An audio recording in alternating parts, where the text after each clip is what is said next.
Malaysian street food is awesome. This popular noodle dish is a takeout favorite, but you can easily make it at home. This is Hoon Goreng. Hey everyone, I'm Flo, Dude is behind the camera, and we're all about simple food, simple faith.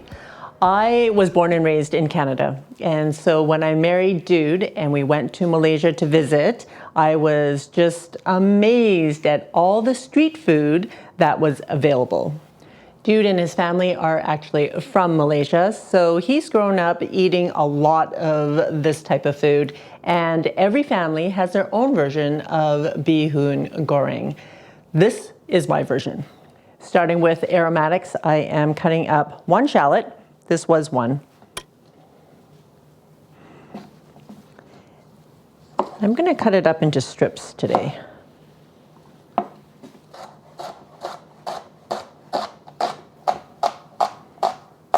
Also have 2 cloves of garlic. Now, my mother-in-law taught me this, is that when you start to see like a little sprout that is coming out the top, we need to remove that sprout because that sprout can actually be bitter. So that comes out.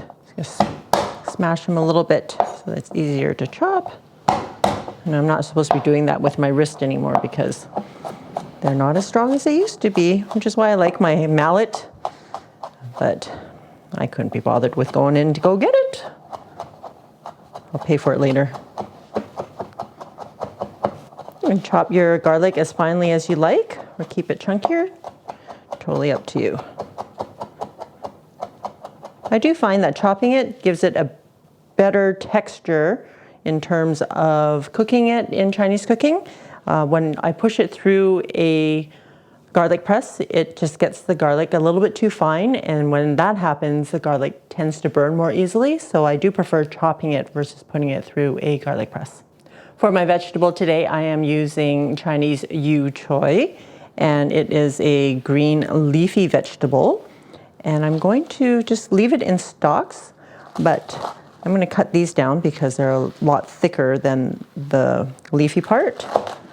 And we want it to be able to cook evenly. So leave these, and just cut these down. So I had 4 stalks. Also using 2 green onions, chopping up the butts. I'm going to cut these down a little bit. And I'm going to add them to the shallots because I don't like biting into these parts of the green onion. It's too strong, I guess, for me. And the rest I'm just going to julienne for garnish. You don't have to do this part, but we just think it looks a little bit prettier. Moving on to our sauce, we're using 2 tablespoons of ketchup mayonnaise, which is a sweet soy sauce, often used in a Southeast Asian cooking. It's molasses-like in texture, but not necessarily in flavor. And in Canada, it's actually marketed as sweet soy sauce, but everywhere else, well, I want to say everywhere else, in Southeast Asia, it would be called ketchup mayonnaise. Also adding a tablespoon of oyster sauce. If you don't have oyster sauce, you can use fish sauce. Oyster sauce will add an extra depth of flavor that you won't get if you just use soy sauce, but you can also just substitute with soy sauce if you like. And 1 tablespoon of soy sauce, regular or light. This is our Malaysian style spicy sauce called sambal, and it is pretty spicy. So I am only using about half a teaspoon. You can use as little or as much as you like, or don't even use it if you don't like spicy. And that's it for our sauce. All right, we also have about 4 to 5 ounces of pork tenderloin that I've already cut into strips. We have about 6 ounces of shrimp, and you can use as much or as little as you like. And I have 2 eggs that I'm gonna beat, and I have about 5 ounces of dried vermicelli rice noodles that I have already rehydrated. And oh, let me show you the package. This is the brand I buy, and it comes like this. So I used half a package. It's only 5 ounces. I soak it in boiled water for about 5 minutes. Then I drain it really well, and then I cover it with a wet paper towel so that I keep the noodles kind of moist, but we also want them dry enough so that they fry up and not steam, I guess, when we're frying it in the wok. So I'm just gonna beat the eggs. Wow, look at how big that yolk is. Heating up my wok on medium-high. If you don't have a wok, you can always use a large frying pan. I like using a wok because I can mix all my ingredients really well and easily, but you can carefully do that in a larger frying pan. Okay, once you see that wisp of smoke, adding about a tablespoon of cooking oil. I'm using avocado oil today. And we're gonna do our eggs first.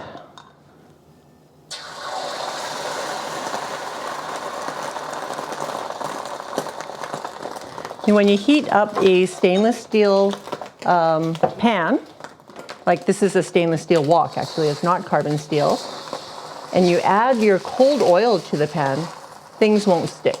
See, look at that. I'm just gonna cook the eggs until they're mostly done.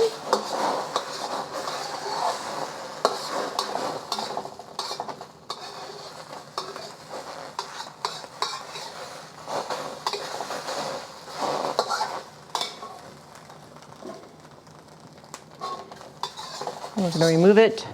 I'm going to turn off the heat. I'm going to remove it and put it back in your bowl. All right, in my hurry, I didn't do my noodles, so we'll do them now. So about a tablespoon of oil again. Just a neutral cooking oil will work just fine. I'm going to add our noodles. We just want to fry it up to give it some flavor. I'm just going to leave it there for about a minute.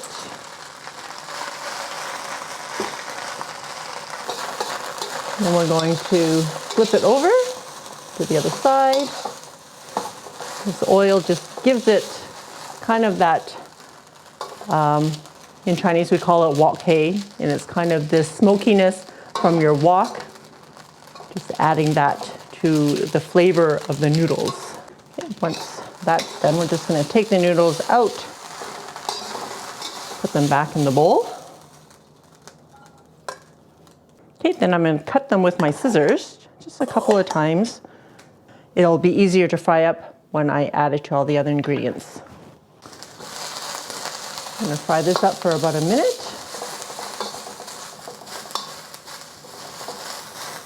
And adding the garlic. Garlic's only going to take about 30 seconds. Just want the garlic to be fragrant. And because it's a little bit dry, I'm going to add a little bit more oil in the middle, adding my pork.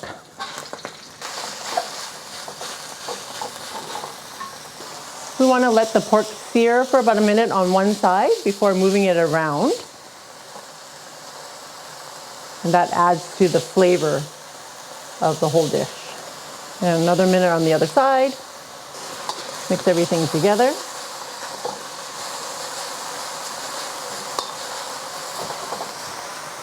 Once the pork is cooked, we're going to push that aside and add our shrimp.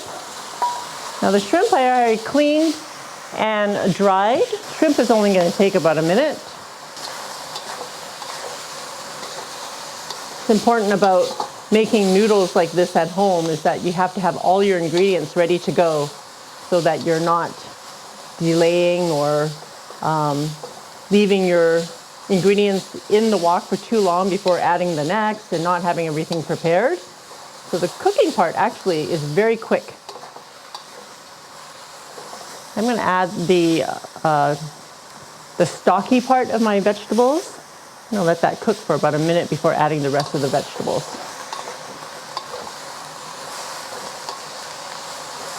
Okay, adding the rest of the vegetables. I just want the vegetables to wilt a little bit. Oh, it smells and looks so good already. This is like one of those one dish meals. It's got your protein and your veggies and your starch all in one. All right, once your vegetables are a little bit wilted, we're gonna add our noodles.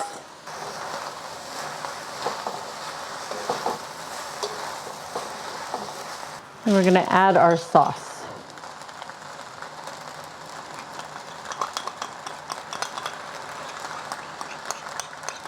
And this part, we have to be patient. I'm gonna turn down the heat a little bit to like a low. And we want all the sauce to get into all the noodles so that we're not left with any white colored noodles, but that everything is brown and evenly colored.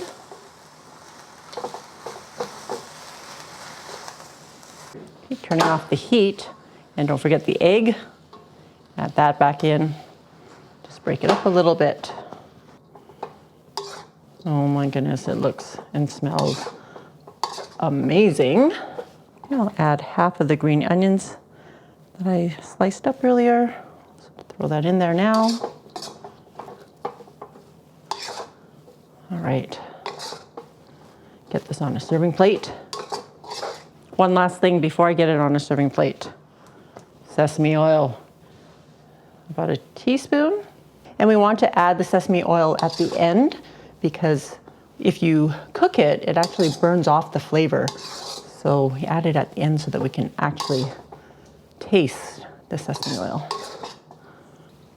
All right, here we go. So in a restaurant, this is probably the size of bowl that you're going to get.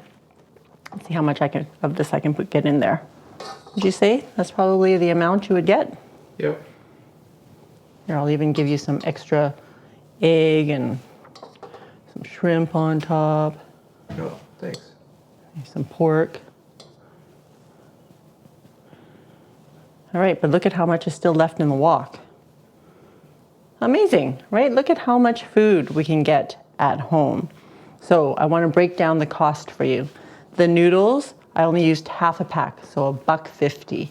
The pork was about 4 ounces, that was about $2. So that's $3.50. The vegetables were probably, I want to say I only used 4 stalks of the bag that I bought. So maybe 50 cents, so that's $4. Plus you got a couple eggs and, oh, the shrimp. The shrimp was probably most expensive at $5. So still about 10 bucks.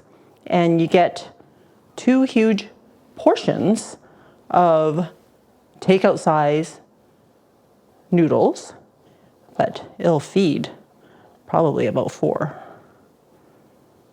Are you all ready for? The taste. Mom used to make this, a version of this all the time. And I guess I took it for granted. Now I realize that, you know, those tastes that are just so nostalgic. Let's get into this. I appreciate you cutting the noodles, the vermicelli, because it could be a bit of a workout trying to get a portion out without taking the whole plate with it. Oh, look what we got here. We got some sambal in a dish. So typical in a Southeast Asian home, Singaporean, Malaysian, is that you gotta have like a chili source, whether it be sambal or like a chili sauce or cut up raw chilies and garlic. It's just big flavors, big pungent flavors. It's just par for the course for part of your meal. Oh, So fragrant. Definitely got the wok hei action going on here. All the different elements gives various mouthfeel and tastes, but all together, that sauce just gets into the noodles and the ingredients. And when you add in or not add in this chili on the side. It just brings it together in a wonderful mouthful of goodness. Barely scratch the surface on this serving of the bihun, and then we have, I don't know, just about as equal, if not more, serving here. That means you can feed a lot of people. Make this at home, and it's a lot simpler and a lot cheaper than you think than getting takeout. You can have Malaysian vibes, Singaporean vibes in your home too. Do it. Awesome. Thanks, dude. What's your favorite Asian street food? Let us know in the comments below. For this recipe, check it out on FLO'S.com.